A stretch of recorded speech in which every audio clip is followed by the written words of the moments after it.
You see, anyways, coming around this corner, this flaming skull. Let me increase it so that everybody in the chitty chat can see. It's a handsome feller. Thick. When you see this come around the corner and your eyes meet this floating, flaming skull, you feel the breath catch in your chest. If you weren't already, you're suddenly sweating profusely in your armor.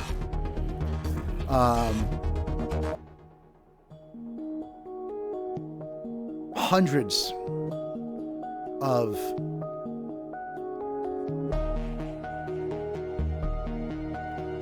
scary, nightmarish images flash through your mind almost so fast you almost can't even comprehend. You kind of wish that they would slow down so you could hold on to just one of them. They feel like nightmares, maybe memories. And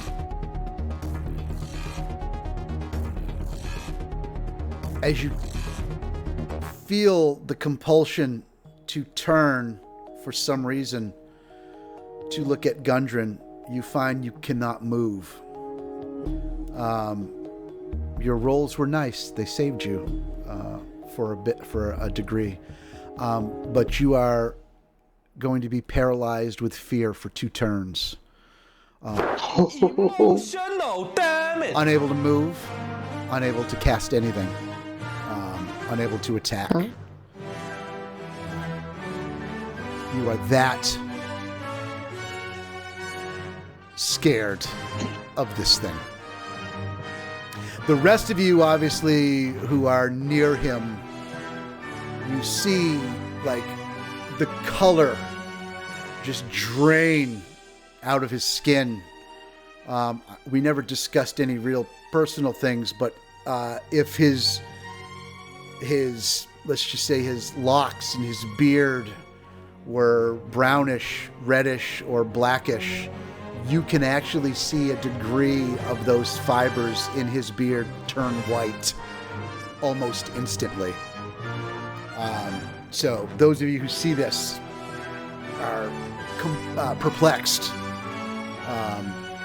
What has taken hold of Thick in this moment? So I shout, "What in the hells was that?" So in this moment, probably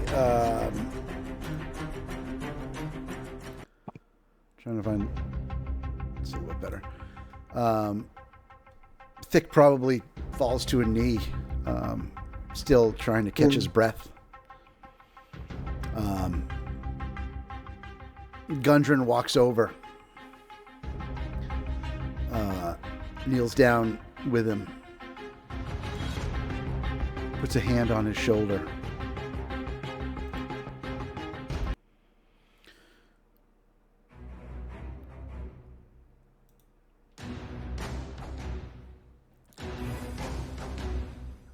And speaks kind of quietly.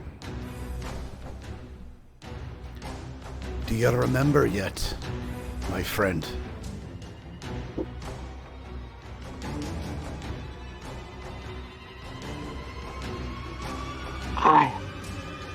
I don't know. There was just flashes of and the screams and it just what was that? Oh. You've met him before.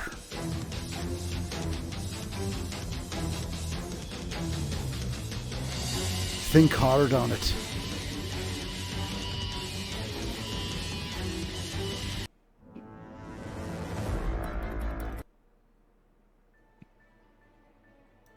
Think will think. Yes, Thick thinks.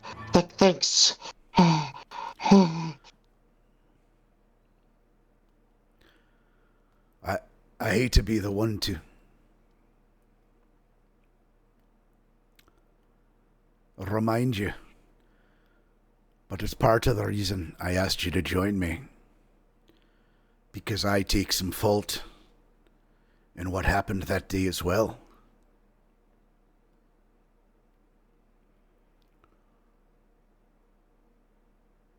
They're no longer here, Thick.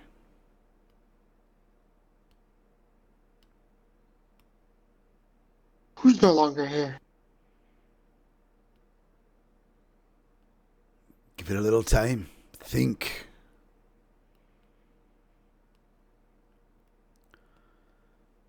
Thick probably bows his head a little bit more. The rest of you in that hallway start to see a bit of a aura, a bit of a shimmer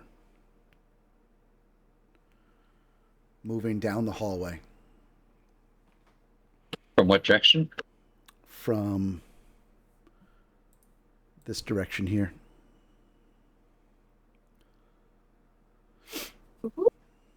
So anyone else see that as she's sort of leaning up against the wall? The vapors are brightening as they get closer to where Thick and Gundren are kneeling. Colors becoming a little more vibrant. Thick, you hear Gundren's voice again. Think, Thick. It was a tragic day. And I should have done more, but we couldn't. How could we back then? Thick, if you turn your head towards Gundren, you can see that like the upper parts of his beard are wet. He has tears streaming down his face. You feel in that moment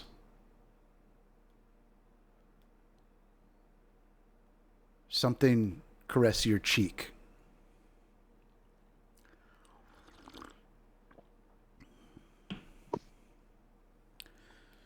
It's soft.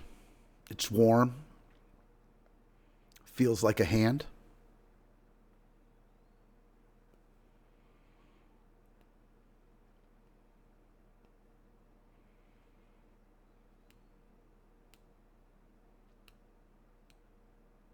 Do you do anything in this moment?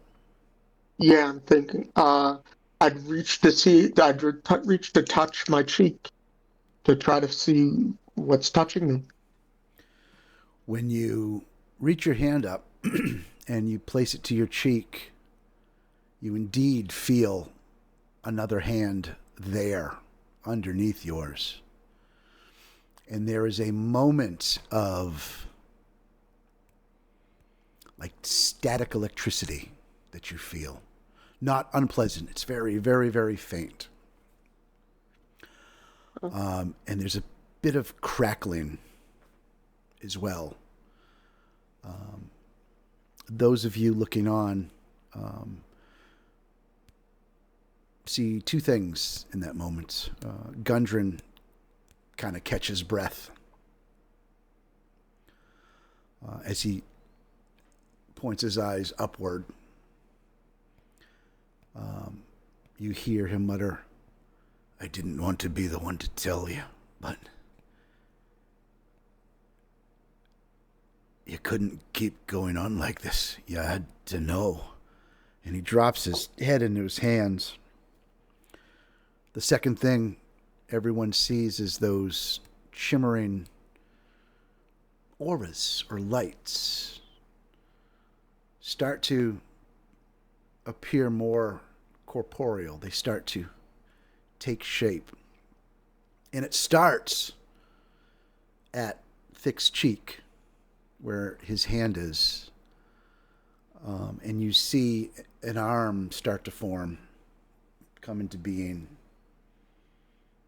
And then there's shoulders and a chest, a torso, a waist, legs. Its left hand is stretched out, out and down. And when its hand becomes visible, there's another one clutched inside of that hand. And as that arm starts to come into being, and Thick probably at this point looks up, watching this wonder unfold before him. The face of his wife comes into being at the top of this body, shimmering in light, in effervescence. And the other arm that this one hand is clutching, it starts to form into a body as well, much smaller. And I'm sure Thick's eyes are probably wet at this point as he's looking into the face of his wife and his son. And Gundren squeezes your shoulder. I mean, to a point where it's almost painful. He is racked with guilt. And he's shaking his head and he says, I should have never agreed to let you bring them.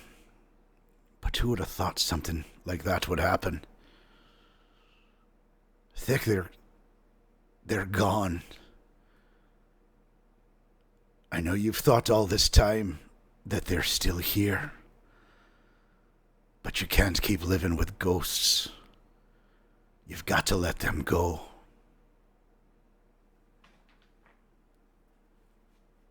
Let them go. No, they're my world. I saved them. Didn't I save them? Lad, you didn't. You didn't save them. And neither could I. That ungodly creature took them and many of our friends. And I curse the day that I let you bring them. I damn the day that I even asked you to help me.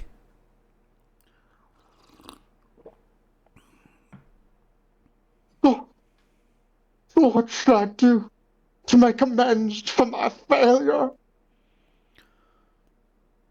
I think you just need to let them go. And if you look up again, you see your wife staring at you, and she smiles, that beautiful smile that you remember. And you see the love in her eyes. You see sadness also. And she doesn't speak, but you can sense that the sadness is because your love for her and your son were so deep that it has bound them to this place all these years. You turn and look, and your little boy's smiling too. He just kind of shrugs at you.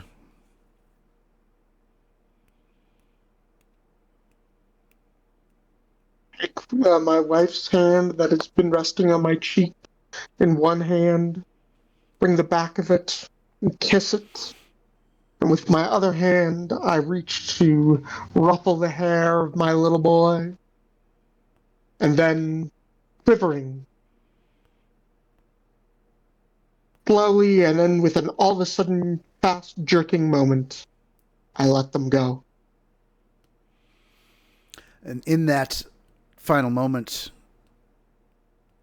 she turns to Gundren gives him a look that you could only interpret as if she were saying the words, "It's not your fault either." And the images start to fade.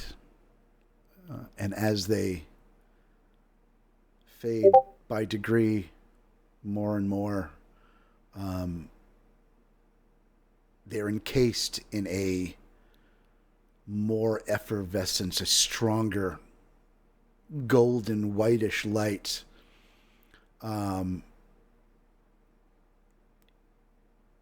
And both smile at you in that last moment. And it's almost as if it's the happiest you've seen them. And seconds later, they're gone.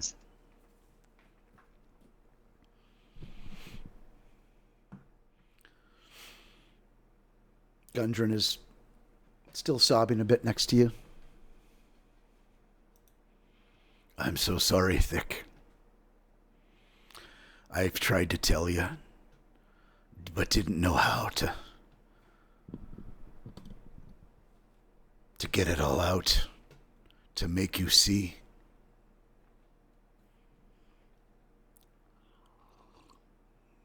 Oh, God. How do I carry on? They were everything to me. They were my world. What is the world without them? I don't know how to tell you to go on other than you've been living without them all this time. And I think they'd want you to move forward and keep going and live till you can live no longer.